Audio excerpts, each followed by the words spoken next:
Do you ever use AI to help you find the answers to life's most pressing questions, maybe philosophical inquiries, whatever's, you know, got you upset for the day or irritated or just trying to figure out the meaning of life and all of those things? Well, you're in luck because today's episode, we are talking about the top 10 philosophical and life questions being asked to AI right now that we're depending on not really robots, but like a predictive text model to answer for us. Because we don't And have anybody else to answer yeah, it. yep. So this is the Existential Stoic podcast. I'm Randy. That's Danny. What's going on, Danny?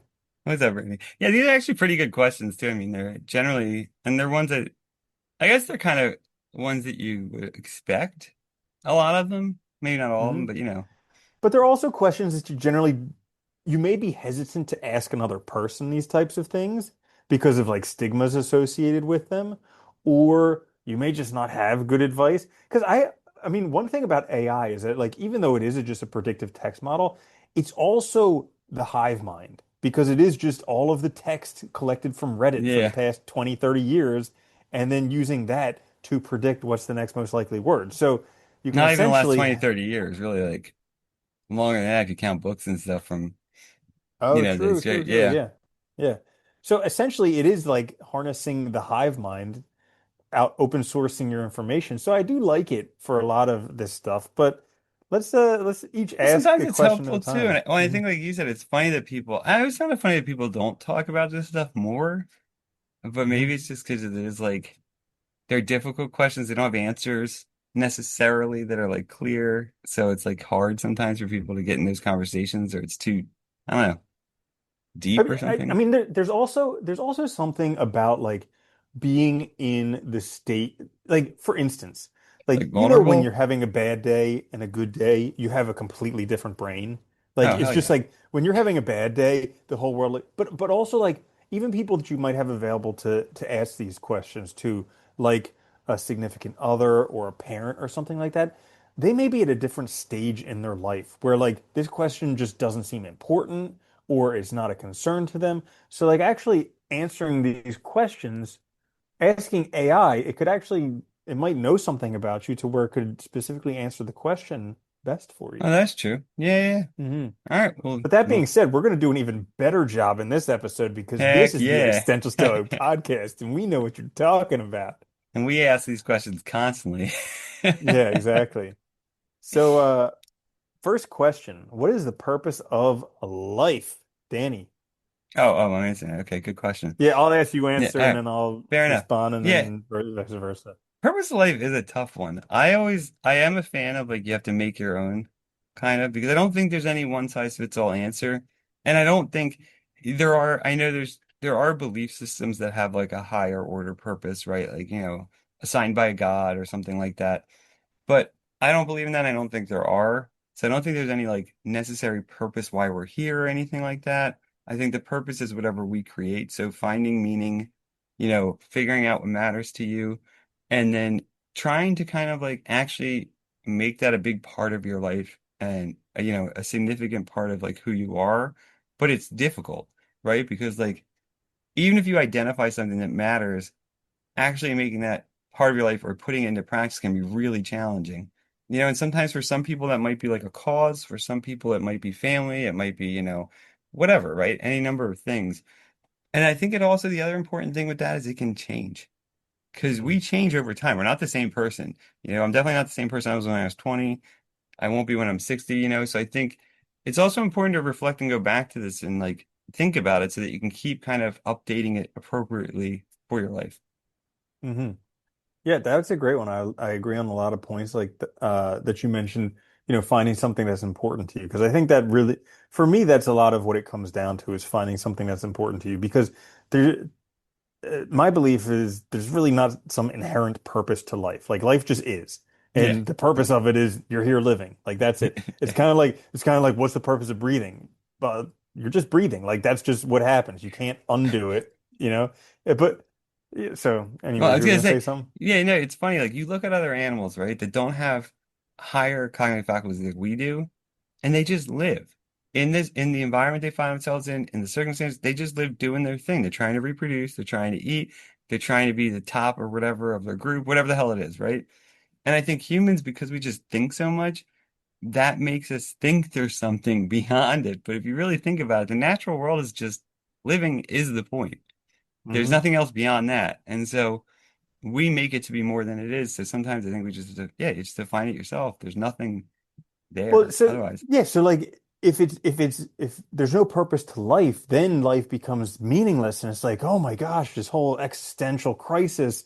But it's like no, because then you can actually determine what's important to you and But not what's important to society or your parents or anything else, but like you as this life that has this one life in this one yeah, terrestrial body, like what's important to you and then just spend your time doing dude, that. and that makes it the best too, because then it's like Yeah. yours, It's not anybody Hmm. else's. Yeah.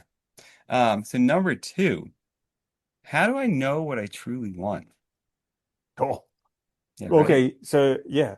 So you had to do a whole bunch of stuff you don't want to do.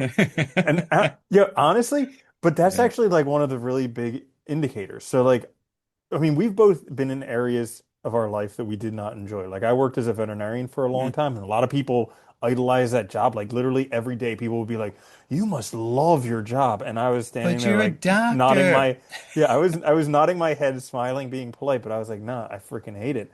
And yeah, and so like I think it's important to do stuff that you really don't like, so you could see what is definitely not the direction. But you have to like recognize that you can change because like toward there were two times specifically in my life where I was going down the wrong path for me. It was a path that a lot of people said I should have been going down. My parents, Yeah. society, everything said it was working. One was working as a veterinarian, and the other was getting married. And so like both of these paths were paths that I did not want to do, but every all of these signals were saying you should do it, but I wasn't listening to myself, and I got really, really depressed. And so, like, I can totally empathize with people who have commit suicide because, like, if you think there's no other option and you're just barreling down this one path, like, it seems like that's the only answer. But you have to be able to stop and then change direction because suicide is very final. But Yeah. like life is kind of until the end of it, it's very infinite, and you're going to die anyway. So why bother committing suicide? And so, It's gonna yeah, happen. yeah, You might as well exactly. try other things, right? I Yeah. like what you said too, because I think you do have to try stuff, and it's hard because I know like you make a good point about like the career thing is a good one because like you went into it and I remember when you started, there's lots of things you liked about the idea of being a vet. And like you Hmm. love animals and stuff. Sounds like it would be great. I thought you were gonna like Yeah. it too. But the reality is once you get into things, there's also like a job is never just the stuff you like, right? There's always all Yeah. these other things. And you've kind of found out, unfortunately, the hard way, like that a lot of that what that role is, you didn't actually like or want to Hmm. do. And I think Yeah. the sad part is you won't know that until you try it. And the Um, you know, travesty is now they make kids pay hundreds of thousands of yeah. dollars just to get a Well, job that they don't like. that's the other thing that I was gonna say is that like that feeling of being stuck is for real because I think a lot of people do feel that because like you have all these expectations, all these ideas from others from the outside, but also the real consequences of like the debt and all this stuff that seems so overwhelming. That it's like, well, I already am kind of signed up for this. I can't do anything else. But there are always other options, and I think that's a really good point. Like it's just figuring these things out and really asking yourself and trying not to like that noise from the outside is not helpful because I think it really gets in and affects how we think rather than kind of listening to ourselves and it just screws us up. Long Hmm. term it sucks. Yeah, Absolutely. that's a good one. And then the other thing is like, so that's knowing the stuff that you don't want. So then how do you know the stuff that you want? And I think there's a saying about like a full body yes, where like the stuff that I've actually wanted in life, there was never any question. Like Yeah. it's one of those things where like you start to see it after a while. You're like the things were a yes were a definite yes. And so then if you're trying to find what you want in life, you know your definite no, you know your definite yes. If it's not between there, well, it's probably not either of them. So just keep looking. Yeah, do you ever have like times where like you meet a person or like you try something activity out like something new and you can't stop thinking about it or like Hmm. like those are good indicators, right? Where like or you just feel better when you're doing it. Those are good indicators like that full body. Yes, I like that idea. It's like, Yeah. I really remember when we were reading that one Martha Beck book where she was talking about like, Hmm. all her clients who like were like physically ill, depressed, and like it was going to work. Like it was just like they didn't want to go and their body was trying to tell them like, you don't want to do this. Yep. Stay home. I think Yep. it's yeah, we get, but it's so easy to get trapped in that. It is. It Hmm. sucks. Yeah. Definitely. All right. So the next question. Oh my goodness. How can I be happy? Yeah. This is hard. We talked about this so much. I think this is a tough one because I think we can be happy now. We were talking about this last time too, and I think it is like this. We make happiness this, we think of it as a goal or something that happens after we complete X, Y, and Z. And that's really bad because you're still the same person. And, you're still that same person, even if you accomplish all your goals. And that's why we see depression so high and things like that. I think being happy is, I think, learning to be happy in the now, in the present, in the process of doing things. And it's not easy. I don't, it takes a lot. Again, it's like all these other questions we already answered. Like, it's a lot of, I think, self-reflection, figuring out what you want, being true to yourself, and kind of like avoiding a lot of stuff too that like is intentionally trying to, make you upset, make you angry, to get your emotions up. Like news, social media, all that stuff now is just triggers. It's all it is. It's just trying to get people emotional so they keep clicking, keep watching. And it really, what is the point? Like, I mean, most of the stuff that happens, you're going to hear about one way or the other anyway. And I think it's really about like, again, figuring out like what matters to me, what do I want, what actually makes me feel fulfilled, and how can I enjoy it now? Not looking at so much of the like the end goals or the, like sort of the products of things, but looking at, the actual process that you're engaged in. Like I always think Hmm. it's funny, like when, like when we're like, oh, I'll be happy when I get this, but you're in the process of learning it or doing it. It's like, why aren't you happy now doing it?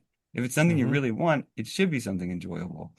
And it's Yep. I remember I was reading this thing they were talking about like how we can make ourselves happier doing things, but just kind of almost forcing it a little. But there is a truth to Hmm. that because it's like reminding yourself you can be happy now. It doesn't have to wait. Hmm. That life doesn't have to be this grind and this burden all the time. It doesn't have to be all stress. And I think Hmm. maybe it is in part taking things a little less seriously too can Yeah, be helpful. Yeah. definitely.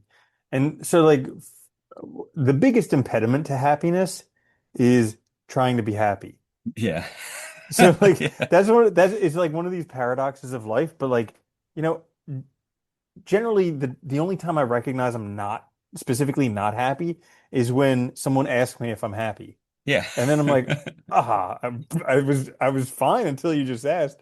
But so like something like that, but also allowing yourself to not be happy because this was Yeah. like a big eye opener for me where I was reading some of these books by David Burns, like Feeling Good and Feeling Great.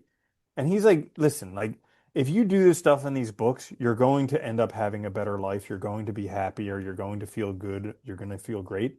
But the thing is, you're not going to feel that way all the time. Like part of the human condition is sometimes we feel sad, sometimes we feel terrible. That's just the way that things are. But if you can get it to like 5 good days and 2 bad days, you're doing excellent. And Yeah. like that for me was like this huge eye opener because up until that point, I thought it was supposed to be 7 days of happy and 0 days of any other emotion. Well, that's the other thing I was going to say was it's also this concept of happiness we have is really messed up. Like people think of happiness as like constantly in a good state perpetually, and that is not possible. Like, Hmm. if you live a good life, you're gonna lose people that you love. I mean, one, right? That's gonna be sad, and it should be, right? There's gonna be things that Hmm. happen that you can't predict.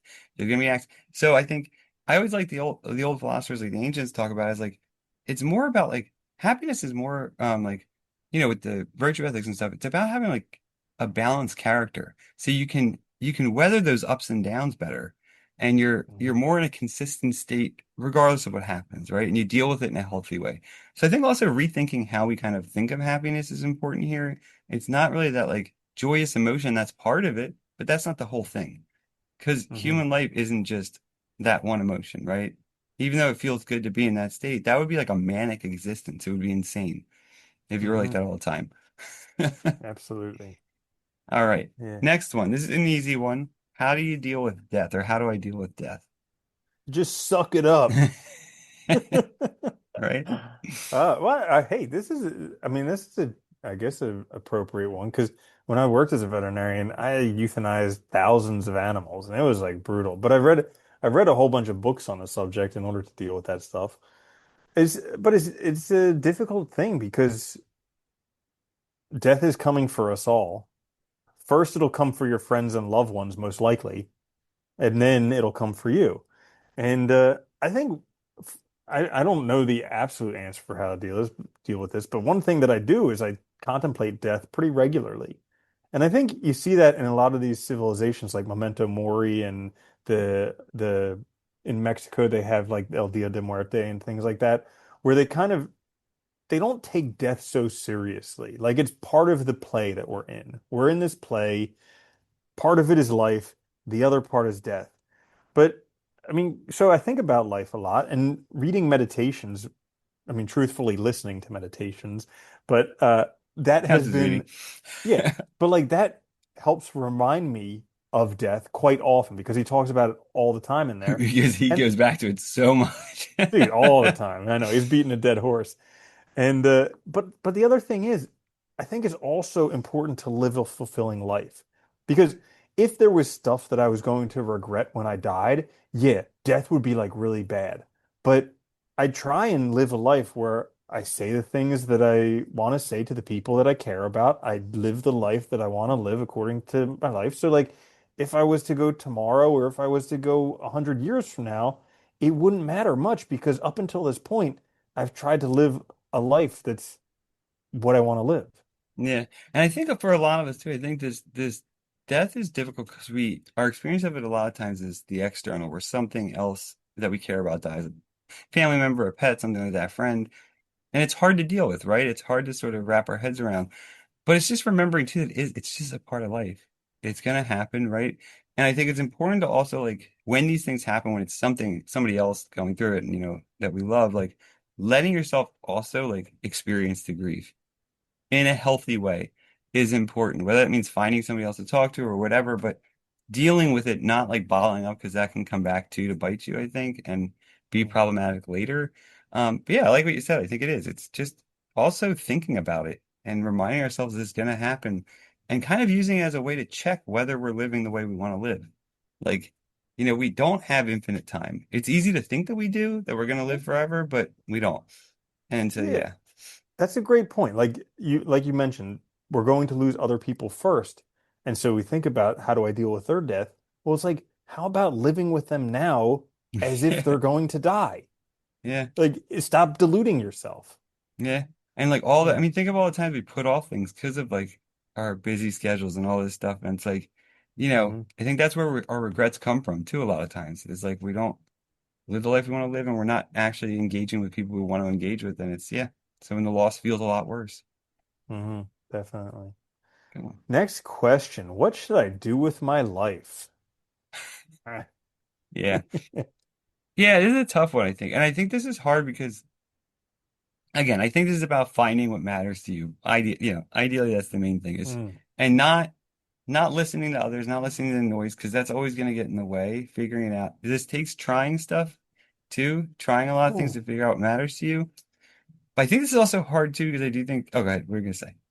Well, I think this one should like my very simple answer to this one is don't try and figure out your whole life now. Oh, yeah, no, not the whole What life. should I Yeah. do right now? Like that's it. Not Yeah. like what trying to figure out your whole life, you can't because No. things are going to change that you can never see coming. But like I think it's more important just to figure out what should I do right now. Well, that's what I was going to say too. It's like this whole thing with like, how, what should I do in my life? This like idea of life planning. You can plan in broad strokes, but you Hmm. can't be specific because you don't know what's going to happen. Like, and a good Yeah. example of this is Like like, imagine if you want to be an excellent typewriter typist and then yeah. now you're like out of a Well, job because that's what I was AI gonna can do. say. Yeah, I know met lots of people who like really wanted to do this one thing, have their whole thing planned out, and then that job becomes obsolete, or the markets change, or the world changes, technology changes. So I think we can't plan that specifically. We don't know what's going to happen with society. We can't control the wars and stuff going on in the world. So that kind of stuff is always going to be an influence. And so, yeah, planning like broad strokes maybe is a good idea.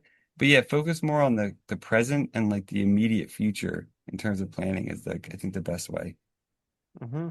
Yeah. Yeah, and I I think there's also there's also somewhat of a practical way to look at this. Like at least the way that I look at it, in order for to plan for what should I do now or what should I do with your life, it needs to be a mix of things that will help you survive in the a sense of like making money or something like that, but Actually. also something that you're going to enjoy. And it doesn't have to be the same thing. So like it could be where you go to a job that maybe you're about, but it makes you money. And then in your free time when you're not working, you're doing that thing you love. Or maybe where they both combine and you're doing them together. But I think it's important for life to have one way to survive through life and then the other way to enjoy it. Yeah, and I think yeah, it's tough too because I think it's like yeah, it's like figuring out too like your own values, what values matter to you is really important. I think because that can also help you kind of answer some of these questions, right? Like and maybe make sense of things, but it is hard. And I think a lot of people I think struggle with this question now, especially because Mhm. things have changed a lot in the last 20 years. And it's like Mhm. we are in a world that doesn't seem like the world we were in before, you know? So I think Mm. it is one of those things where you have to figure out what matters to you, what you value, and kind of focus on what you can, the immediate. Yeah. Mhm. It's the best I got for that one. All right. Ready? How do I find meaning in a world that seems meaningless? It is Ooh. meaningless. It doesn't seem that way. Yeah. The world is meaningless. How do I find meaning in it? I would say go for a walk in nature. You know, like this is one of those questions that really only comes up when you spend all your time inside in front of a screen. Isn't that funny? Yeah. Yeah, nature Yeah. does help. Hmm. Yeah, it does. I think it's also like it's like, I like that answer because it is like in a certain sense, like finding meaning, it's like the meaning is there in just being alive, right? And just the like we have this thing that nothing else has as far as we know. You might as well that's it, right? There doesn't have to be anything Hmm. else. And I think also too, the other thing I like to remember is like we are meaning makers. That's what we do. We create meaning. So create it. Figure out Hmm. what matters to you, create meaning, try things out. And the best part is if it is meaningless, there is no absolute meaning. So you can keep adjusting and refining and trying out different things until you find whatever works for you really well, you know? Hmm. Yeah, that's a great one. Just keep on trying until you nail it. And then you'll find out that that's not the meaning either, so you got to change it again. Well, Nietzsche talked about that, like this, like experimentation with perspectives, right? And then when you find one that really works, keeping in mind that you're going to have to change it at some point again because we change over time. So it's like it is Hmm. going to be this process of just kind of rewriting things and being, but that makes you in control of the narrative of your life, right? That gives you that sort of, you know, I guess accountability over yourself, which is really nice because then when you create it, it means more to you too, which is nice. Hmm. Next question is, how do I stop worrying about things I can't control? Just stop.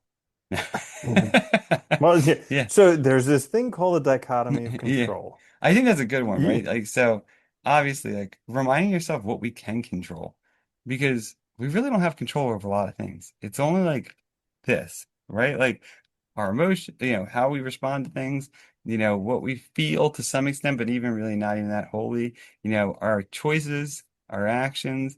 We can't control other people. We can't control the world around us. You know, we can we can do things to try and influence outcomes, but we can't control the outcomes. So I Mhm. think I've always gone back to that a lot because I think, going back to the Stoics is really good in this respect. Like, think about that dichotomy of control. What's actually in our control? And remember that the things that are outside of it, we just don't, we don't have control over. We can't, trying to control them is just going to frustrate us.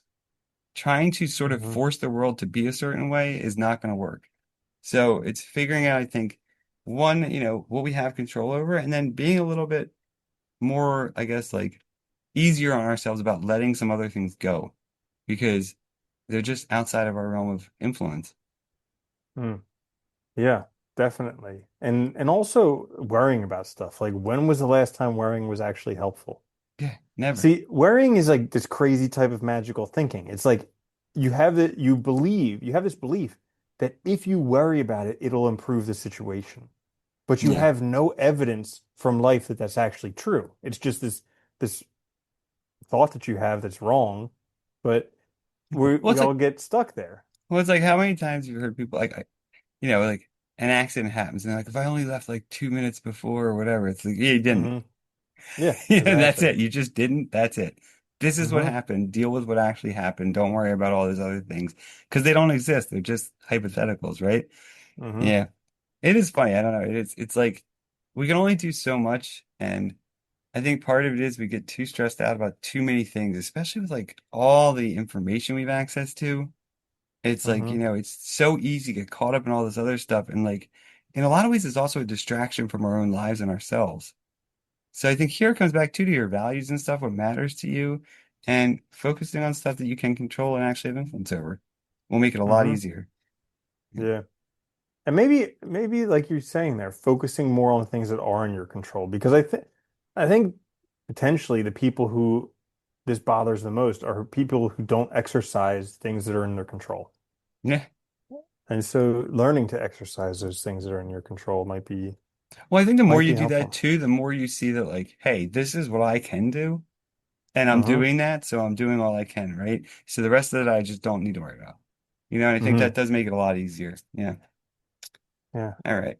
So, what is the best way to live a good life? Oh man. Not a good Just way, the best. the best is just to follow whatever's the latest trend on Instagram. Yeah, All right. right. Yeah, that would clearly be the best way to do it. What's the best way to live a good life? Well, here's the thing. You can't not live a good life because you're only ever going to live a life. And classifying it as good or bad, that's just some modern thing that we do that like I want to be a good mom. I want to be a good, and it's like you're just gonna be a mom or a dad. Like it's not good or bad or ugly. It's just it is. Yeah, and it's funny, like we all die. We don't Mm-hmm. take anything with us. You know, Very few people will ever be remembered after they die, and even those don't know.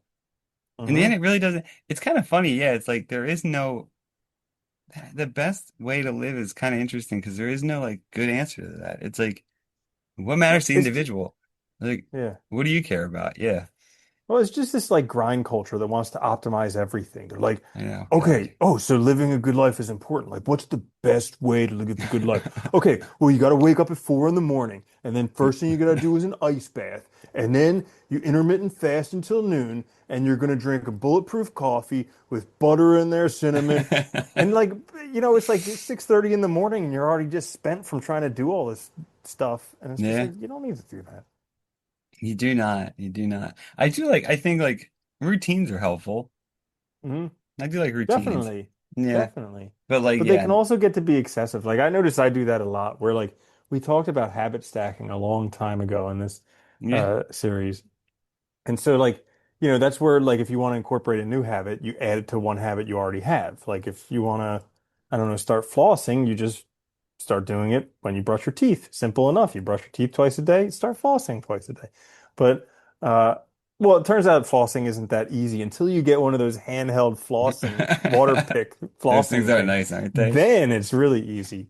But yeah, so I even forget what I was just talking about That's now. okay. Yeah, no, you're talking Yeah. about habit stacking and like how it can get out of control. Ah, Yeah, right. but I've no, I've yeah, done that where I make it so long that it starts to be a chore to get through it. And then I'm like, okay, time to cut out a whole bunch of this stuff. yeah, it is hard. You have to routines are good when they're like enough to keep you focused and get you going, but not too much where it takes up your entire day. Because then it's just like that's all Hmm. you're doing is trying to do this stuff. It's like weird. Yeah, Hmm. yeah.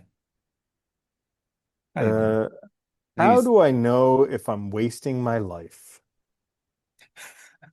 that's a funny question, I guess. Yeah, I know we all feel this way sometimes, but I don't know if that's even possible. Hmm. You're alive. Like, and Yeah. I think yeah, we do this way too much where we act like there are these like answers that sort of exist out there that if we knew them, that would make everything easier and better, but they don't. It's just like nobody knows the right way. Nobody knows the best way. No, it's like Hmm. it's only yours. Only you Yeah. can live it. And so it's figuring out for yourself what matters and what's good for you and what's right for you in terms of like what you need, what you want and things like that. I don't think there is any right answer. Yeah. I agree with you. This one's another like logical fallacy because you can't actually waste life because you can't save it. You're alive. Like time is something that you Yeah. can't save. It's not like money where you could save it. Yeah. So like you can either not spend it or spend it. Life just gets spent. So it's like you don't have the option to save it. So you Well, can't waste it I in would that say, fashion. I guess the only thing I would say here is like the only way you could theoretically waste it is by not living your own life.